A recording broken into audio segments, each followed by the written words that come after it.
Hey guys, Aaron Cybertron Zhang here, and today I'm back with another episode of Road to Rank where I climb the online VGC 20 ladder and provide live commentary as I go. Today is going to be the last episode with Sejun's ranked number 1 Drifloom team, so I hope you guys have enjoyed watching it. If you want to try out this team, of course, check out the links in the description below, and let's just get started with today's episode. We're up against a Dracozolt team for the first game today, so there's potential tailwind from Corviknight, Dracozolt, which is obviously a very, very major threat to the Drifloom, and it makes me quite sad because, like, honestly, Drifloom could put in a lot of work in this matchup. Do you think the other thing I'm kind of concerned about is just max Togekiss? So, I think... well, let's see. I think Ferrothorn on paper is pretty decent here. Hopefully we don't end up in another Corviknight war like we did in yesterday's episode. Max Mimikyu is interesting, but I guess the only thing that's really hitting here is Dracozolt, so I'm not sure there's enough justification to bring it. Could see my opponent leading something like Milotic and Dracozolt. So I kind of like leading Excadrill and Milotic.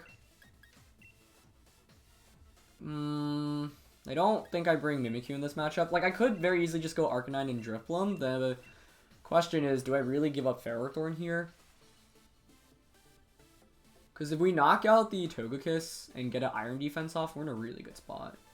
I just want to have Drifloom for the flexibility, but I guess it's pretty hard to commit to it if we're not getting the weakness policy set up off, so I think it's maybe more consistent to bring the Ferrothorn. Yeah, as much as I'd like to bring Drifloom, I just can't risk leading it here, so we'll see how things go. As always, if you guys enjoy Road to Rank, please share support by leaving a like. The question of the day is inspired by me making the same mistake over and over again in the last few episodes, mixing up Breaking Swipe and Brutal Swing, so I apologize for that. A lot of you guys pointed that out in yesterday's video, and I recorded it kind of late. Definitely I've been making that mistake quite commonly, so my deepest apologies to you guys. So let me know what mistake you commonly make. Togekiss and Excadrill. Okay. Thermal Breaker. So they're max speed as well.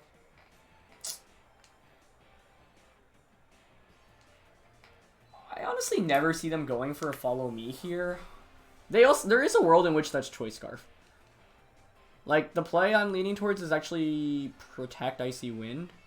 But I could very easily see my opponent Airstream. I mean, the goal of this game really should be to KO the Togekiss, right? Because if we KO Togekiss, then that paves the way for our Ferrothorn. So I'm going to, I think, just Icy Wind and Steel Spike turn 1. Feel like they Dynamax Togekiss here, but no, it's going to be Excadrill. I mean, am I fine with that? I mean, they could very easily just Max Quake into Excadrill. That being said, I mean, we will have the speed advantage after this turn. I'm wondering if it's like Babiri on here. We'll also have a defense boost, but if we win the speed tie, actually, that'd be a very big deal, I think. If we get the defense boost before our opponent gets an attack off. The other scary thing is if, like, it was bulky. Actually, I mean, you could be bulky with max speed, yeah. Bulky weakness policy, we max quake, don't KO, and then they max quake our Milotic to KO in return. It's not very ideal. And Ferrothorn maxing doesn't really threaten. Okay, he's just opting for max quake. Unfortunately, we lose all the speed ties. And not like that first one really matters. Okay, I mean, Togekiss shouldn't be able to KO us anyway.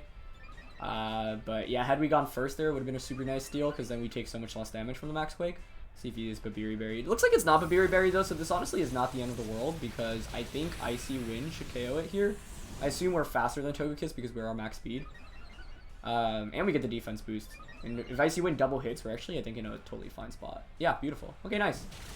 Well, I'll take that turn 1. Obviously, it would have been better if we won the speed tie between Excadrills, but all things considered, I mean, a 50-50 chance there. Okay, so that's really good, because now we're consistently faster than our opponent's Excadrill, and our opponent's team is not really that fast either, so they bring out Corviknight. Corviknight's scary here, because obviously you could just go for Max Guard Body Press right now.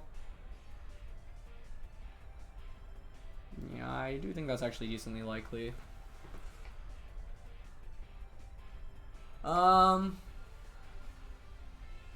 wait, someone pointed this out the other day though. I can actually Icy Wind myself to activate competitive, which is kind of a sick play.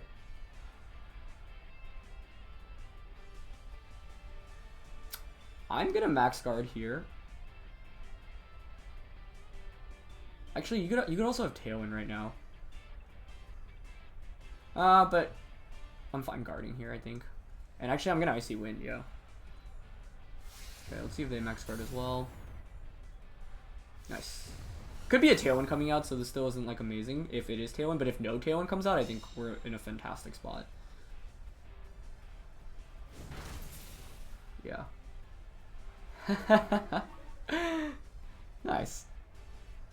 So we can boost our Milotic through that, which is kind of a clever play. He's Tailwinding. Okay. Well, that's unfortunate, but that's not the end of the world. I didn't really have a great way to get around that anyway, so it is what it is. I think I'll sack the Excadrill here. Just worried about being weakness policy Excadrill. That's my one fear. If I go for another Icy Wind, the Excadrill speed gets back to neutral, and then I have Arcanine to just Flare Blitz it. So I'm actually thinking about that. Like Max Quake into the Excadrill and Icy Wind. Yeah, and then, yeah, I think that's actually alright. Ooh, he has Brave Bird, actually. Okay. He's going for Brave Bird. Still does a hefty amount, actually, with the boost. Even with the defense boost. He's going to opt for Max Quake, so that's not surprising. Into Excadrill, yep. Yeah, I think that's alright. Because we get another competitive boost off here, so we're at +4. Excadrill speed goes back to neutral. I bring in Arcanine, and I can just Flare Blitz Muddy Water. Maybe Muddy Watering there, which is better for damage. No, but then Excadrill outspeeds us in Tailwind, so yeah, I don't mind this. That Corviknight honestly looks pretty offensive. It's taking a lot of damage from these Icy Winds. That Brave Bird also did a fair amount to us. Okay. And we don't forget, we still have Ferrothorn in the back too. So I think we're setting ourselves up to be in a pretty good spot. I think Flare Blitz should still one-shot the Excadrill here, even after the Mirror Armor bounces the Intimidate back. I hope so. If not, that could be problematic. But I think here my play is to just Flare Blitz Excadrill, especially because he's max speed. Oh, actually, I forgot about the White Herb. The White Herb means that's not even relevant, which is nice. Well, with that then, actually, I think it's better to just Flare Blitz the Corviknight, right? He's at +1 Spadef. We're at +4 special attack, -2 speed.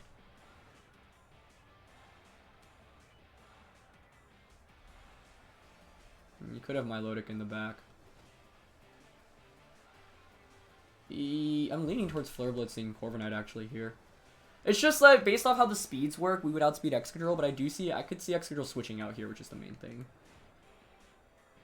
So I think I'm actually going to Flare Blitz the Corviknight and Muddy Water here. Because Ferrothorn beats Excadrill super hard. Okay, he just Brave Birds though. Okay. And, well, I might have just tossed that then if he's just EQing here. Well, it depends. I mean, actually, I think Ferrothorn can carry any endgame now because we've KO'd Corviknight and Togekiss, but let's see. I was really reading Excadrill to switch out there. And he is stuck with a -1 Excadrill now. He's just going to click Earthquake. I don't know if that KOs Milotic. Alright, nice. Alright, hopefully Muddy Water hits here. Beautiful, beautiful. The reason I didn't KO... I mean, if I Flare Blitz into Excadrill, what I was worried about was Milotic switching him. But I guess Muddy Water would have KO'd the Corviknight from that range anyway. But then it gets kind of tricky. Oh, Drake is always my opponent's awesome. Okay, nice. I think we're always fine. Let me see. There's one more turn of Tailwind left. Yeah. Since we have Ferrothorn in the back, I mean, I can just switch out for Intimidate. Even Bolt Beak I don't think would KO it. Or do enough where 2 Bolt Beaks KOs after the Dracozold's intimidated again. I guess you probably just click Earthquake here, right? But Dracozold should not yet be able to 2v1 right now. Yeah, I mean, Earthquake does a fair amount, but that's fine. I get to recycle Intimidate now. And I can just go for a... I'm trying to think what the most consistent play is. Probably just an Iron Defense to start things off. I mean, my opponent's win con at this point is to go for... Yeah, first of all, you have to hit every attack with the Dracozold. And even after that... Oh, unless it has a Fire-type attack, which we ran into the other day. I maybe should have thought about that. Although, even if it has a Fire-type attack, after an Iron Defense, we should survive. So I think I'll just Iron Defense here. and close combat. Yeah, that covers all my bases. If you have a fire type attack, well, close combat does a fair amount to the Dracozolt, and you're not KOing. I don't even know if -1 Fire Fang KOs, because he's not boosted by Life Orb, more like max defense. Had I obviously just Flare Blitzed into Excadrill, this game pretty much would have been instantly over, because we wouldn't have taken any damage onto the Arcanine. Okay, so we get close combat off. Takes that decently well, but that's fine. If you don't have a fire type attack, you're just absolutely screwed here. Yeah, he just has Aerial Ace. Okay. So now with the Iron defense, I think we should be good, even if you have like Fire Fang. So this is why Iron defense Pharaoh has become increasingly popular in the metagame. It can just close out games for you like this. That's also why, yeah, like my priority in this game is to knock out that Togekiss. I'm just gonna protect here, scout out for what he wants to go for. I don't know the item on that Dracozolt, which is the main thing. It's not Life Orb, and he's already intimidated, and we're at +2 defense, so we're obviously in a very good spot. I think he needs to hope for a crit right now. If he doesn't have Fire Fang, even with the crit, I think he's basically done for. Honestly, I don't know if +2 body press just KOs here. I think +4 would KO. But let's see if he has a fire type attack first of all. Nope, he's just Bolt Baking. Okay, we should be good then. Yeah. Pharaoh's just so good as an endgame Pokemon, if you can manage your resources correctly. I don't want to risk missing. Yeah, I'm just going to body press here. I mean, 2 body presses should definitely KO. Let's see how much this does. Even with the damage boost. I think we did more from Iron Barbs than the actual Bolt Peak did to us. We get body press off here. Nice, nice, nice. Okay, great. Yeah, this game looked a little scary, but I think the main thing that we were able to do was, like, their Excadrill didn't really run over us. We had a really good lead as well, I think, which is why I wanted to prioritize Excadrill and Milotic. As much as I would have loved Drifloon, and Drifloon actually would have worked out against that lead, actually, as, yeah, that was an admin Corviknight, so it was doing, I was going to say, a surprising amount of damage. You did have Roost and Taunt. No body press there, actually, so he didn't have a way of KOing the Excadrill. AV, which makes sense. Life Orb Milotic, which is becoming more common. Protect, Follow Me, Goggles. And it was Weakness Policy, so I'm glad I never ended up going for a Muddy Water onto the Excadrill slot. Also glad I didn't Max Quake, because if we Max Quaked and actually won the Speed Tie, that would have gotten kind of tricky as well. So, yeah, in the end, that worked out pretty well for us. Kind of a cool interaction where you're able to bounce the Icy Wind back and increase your special attack. And hilariously enough, like when I was going for Brutal Swing the other days, I was like, oh, I'm going to decrease my own attack, but I literally had just been mixing it with Breaking Swipe for so many episodes. So, once again, my apologies on that one. Okay. This next team is pretty interesting. You've got Ninetales and Dragapult, which are really fast. You've got Rotom and Passimian, which are like mid-tier, and then Incineroar and Clef is support. So, like, the first thing I'm looking at is, like, I think Excadrill is really important. Fortunately, once again, this is not a great day for Drifloon. If my opponent didn't have Rotom, I would definitely aggressively play with Drifloon, but the Rotom itself, I think, is just too much of a threat to deal with.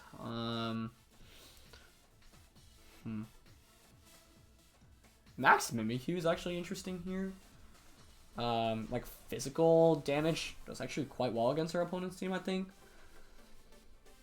I'm leaning towards just the safe Excadrill Rotom lead, which we opted with in that last game. I think, sorry, not Incineroar. Arcanine is really bad here. Like, the only thing we even effectively intimidate is the Incineroar. So I don't think we bring the Arcanine. I do like the Mimikyu here, actually, because we have a lot of offense, especially with Woodhammer for Rotom as well. I'm still thinking about Ferrothorn as a late game option. It's just, I really don't feel comfortable with Drifloon when my opponent has Redirection plus 2 things that are, like, I think the 2 most likely Pokemon to Dynamax are Dragapult and Rotom, and both of those give Drifloon so much trouble. So I think the combination of Follow Me plus those, plus the Clefairy means that it's very difficult to justify bringing Drifloon.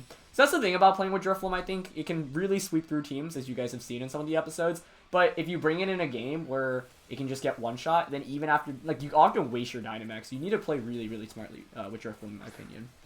We have Ninetales Rotom, which I think is not bad for us, because, I mean, we have Excadrill out, so that's a solid start. Especially with Mold Breaker, like, my opponent's in a really tricky spot where you obviously don't want to stay in with the Rotom, so mean, that's why I led the Excadrill, because I feel like, for example, if I led Drifloon here, we'd be in an abysmal spot, I think. My opponent does not have any ground resists. So, it actually is pretty safe. Unless they're Icy Wind on Ninetales. Like, what I'm worried about is Icy Wind, Dynamax Rotom, Max Geyser. Seems kind of crazy, right?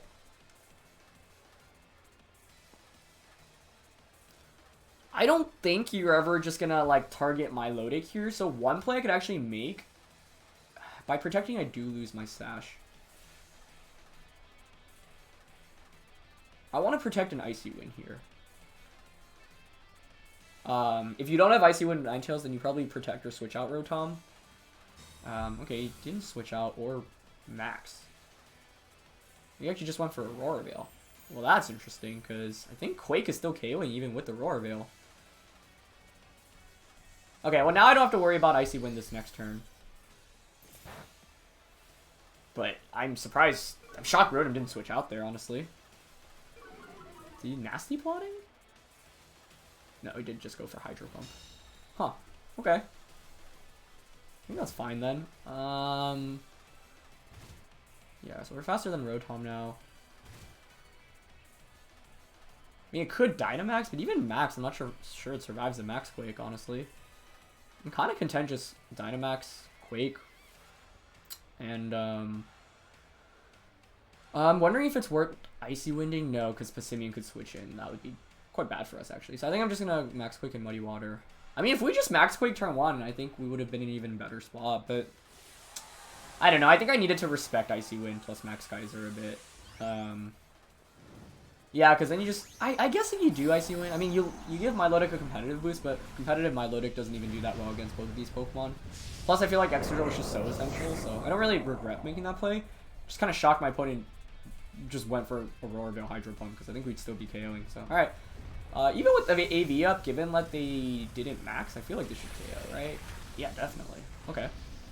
Well, that's not bad. I have to very much respect the threat of Passimian in the back, but we have Life Orb Mimikyu in the back. So that's one way of dealing with Passimian. Rotom Faints, which is good. It's one of the bigger threats in my opinion.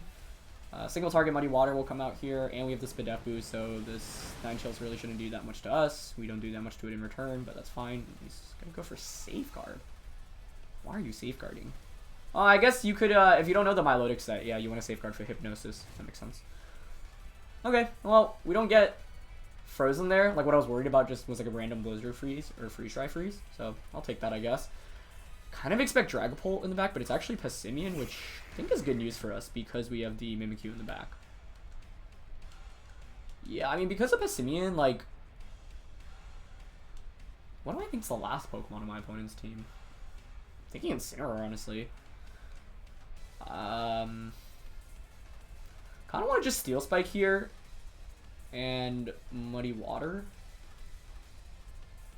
The reason to not Muddy Water is actually I don't want to give Passimian a boost in case I get an accuracy drop. And if it is Incineroar in the back, my opponent would be in a lot of trouble. So I think I'm actually going to just go for Steel Spike onto Ninetales, get the KO onto there, and just Ice Beam onto the Passimian.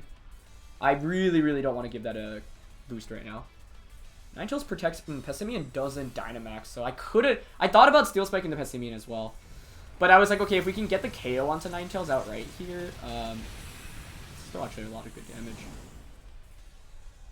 Yeah, so the Passimian didn't max so that you do more damage. That being said, it means that we do more damage with Ice Beam. I don't know if close combat KOs now that we have the defense boost and we're Dynamaxed, so I'll have to see about that. Okay, get the Ice Beam off. Honestly, solid damage there. Bulk Up! Whoa, okay. I have to say I did not see that coming. That is very cool. Very interesting. That being said, we've already chunked at Passimian a bunch. So I'm going to Steel Spike into Passimian now. And Muddy Water. Mainly because of that bulk up, like I just need damage onto it. Even after a little bit more chip damage, I think the Mimikyu should just KO it. You probably Dynamax the Passimian here, but yeah, I guess with Passimian, I always, when I see it, just expect Assault Vest. So I didn't really associate the idea of bulk up. That's a really cool tech move, honestly. But I think we're still in a fine spot. Like, Ninetales has been relatively useless for our opponent in this game. They're going to actually switch it out. So let's see if it is Incineroar. Ooh, Clefairy. Ah, that actually... Oh, but they don't go for Dynamax with Passimian, which is really interesting. Like, we just have done so much damage now where it's very awkward for my opponent to try to Dynamax even. Okay. He's buried. Okay. That makes some sense.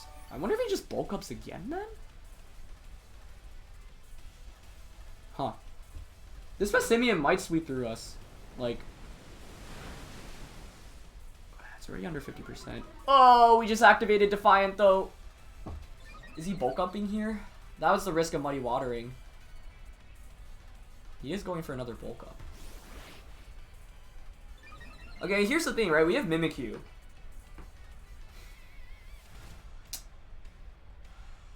We have Mimikyu.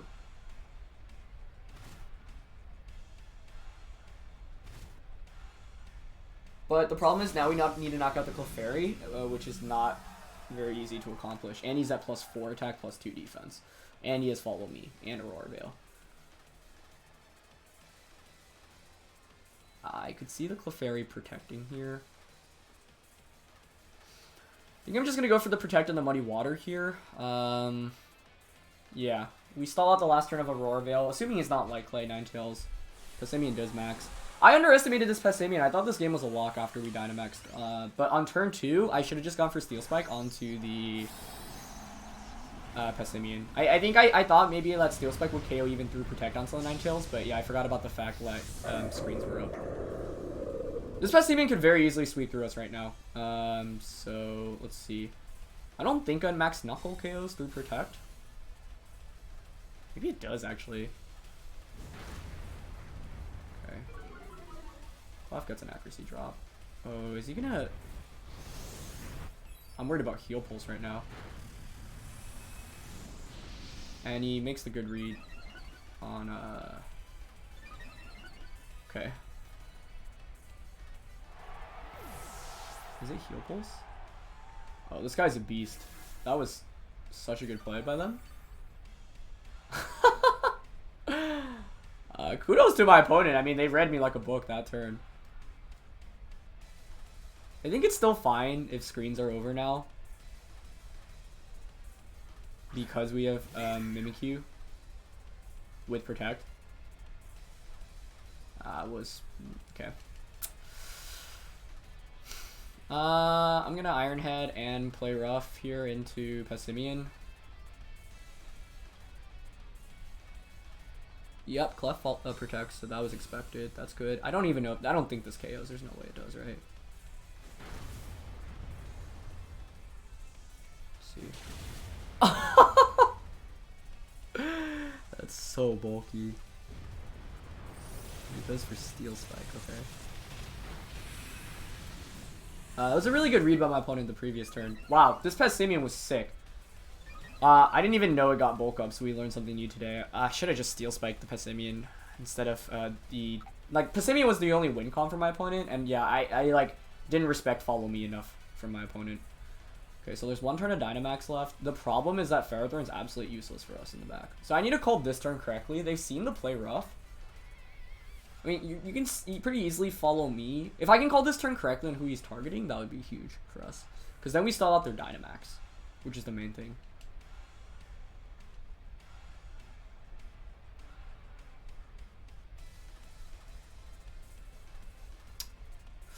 I honestly would target down the Mimikyu here, so I'm going to Iron Head and switch out. And if he does target Mimikyu, I think we win. Maybe that was too risky, I don't know. Insanely fun game here. Like, just really well done by my opponent. Oh, that's so bulky. Yeah, we don't even KO. He does go for Steel Spike though, so there's a chance. This is actually the scariest Passimian I think I've ever seen.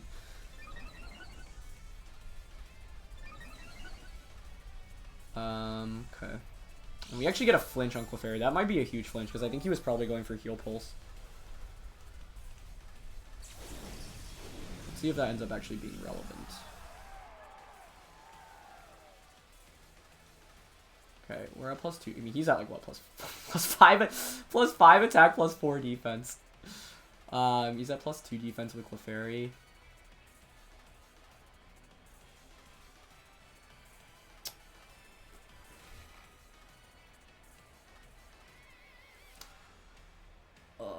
This is so tricky because I think Clefairy honestly protects here. We win if we KO the Clefairy, right? I think. So I'm leaning toward. I have to respect it.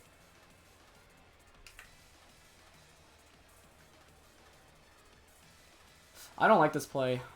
Well, I mean, we'll see. If Clefairy does protect, he doesn't protect. Okay. And he has Drain Punch too. Oh, that's so bad. I think that actually is game then. And if I actually just Iron Headed Clef there, we would have won. I should have expected Drain Punch too. Like, I always just associate close combat with Passimian. That is definitely the coolest Passimian set I've seen in a minute. I suppose it's actually not over though if we call this next turn. No, I mean, we don't do it. Passimian's just at way too many increased stages of defense now. Oh my goodness. This was a super free game if we just gone for a Steel Spike onto the Passimian immediately. If we just Iron Headed there too, I think it would have been over because you don't get all that free damage back. He's at +4 defense now, so I think our only way of winning is off of flinch here. Yeah, if we flinch. Because now you go for follow me, right? No, he actually protects. Okay. Or a play rough crit. Either of those work. Oh, actually, yeah, because, no, I don't think that makes much of a difference. I was gonna say because Extra Drill's faster, but it doesn't really matter, I think. Can we flinch? That doesn't help us here. Okay. We do get the flinch. Huh.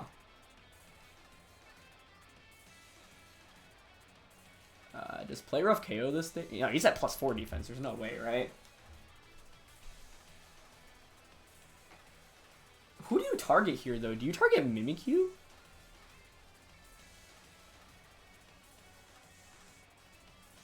I do think you target Mimikyu because of the threat of...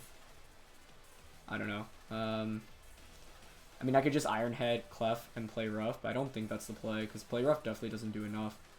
I actually don't like that play, yeah. I think I needed to protect whoever Passimian was targeting this turn. Although, actually, because you follow me, you can always just follow me and target Excadrill, which I think is the safe play.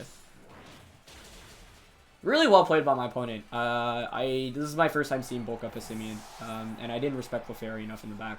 The problem wasn't really Passimian in this game. Oh, that was so close to KOing, too. Unless for some reason he targets Mimikyu here. But he doesn't, yeah. So I don't think we can pull it off, though. That was actually really close to still just picking up the knockout outright. I was very close to... I mean, I was thinking about protecting Excadrill, just play roughing, but I don't think the play rough even KOs the Clefairy anyway. Yes, the problem in this game was just, like, the combination of utilize... I mean, I guess we could still win off a crit off play rough, right? Crit play rough KOs, Passimian, Ninetales doesn't KOS, and then we Shadow Sneak the Ninetales. But also, like, I gave it that initial competitive boost through Muddy Water. Okay, yeah, I guess Blizzard. I also wasn't sure if Ninetales had Protect, so... This should have been a free win after turn 1, but I bulk up. I just kind of slept on. Yeah, we come really close to knocking out Passimian there, too, but... Just had too many increased stages of defense. Oh, I forgot that he, forgot his accuracy was lowered, actually. Wow, should I have tried to play to that win con then? Because now I can't win at all because of Hail. I can't KO both Pokemon. Yeah, and I have Life Orb. Then what I should have done was... No, we still needed a crit anyway, I think. I guess I could have Shadow Sneaked Ninetales, hope for a miss, and then Protect. Yeah, I honestly just forgot about the miss. Really, really well played by my opponent, though. I think I Tunnel Vision kind of hard on... like either Incineroar or Dragapult being in the back, so I should have assumed the worst case scenario. It's just I never saw bulk up coming, mainly just because I haven't seen that set ever, so But in that position, I think it's always better to just Steel Spike into the Passimian anyway, just to get damage onto it. Because as long as we get damage onto it before it gets any boost off, like a Steel Spike before the first bulk up just brings it to citrus range immediately already. Like, Ninetales isn't a threat there, and Ninetales is probably going to switch out. And the other problem was when I did end up Steel Spiking, but then the Clefairy switched in that turn. If we Steel Spiked into the Clefairy switch in, we would have picked up that knockout. So, I mean, just really well played by my opponent there. And that's my first time seeing bulk up Passimian, and I think now, anytime I see Passimian, I am not going to underestimate it, because it's just a set that I've never seen before, and I think my opponent played to their outs really, really well. Also, the other problem was Drain Punch, which I should have assumed. I was just assuming close combat. I was like, okay, I think we're fine here because you don't have a way to heal back. So as long as we just get some damage onto you, you'll be in KO range eventually. And if you imagine if you did have close combat instead of Drain Punch, like as you saw, Passimian hung on with like 5 to 10% both times, and that was from recovering from Drain Punch.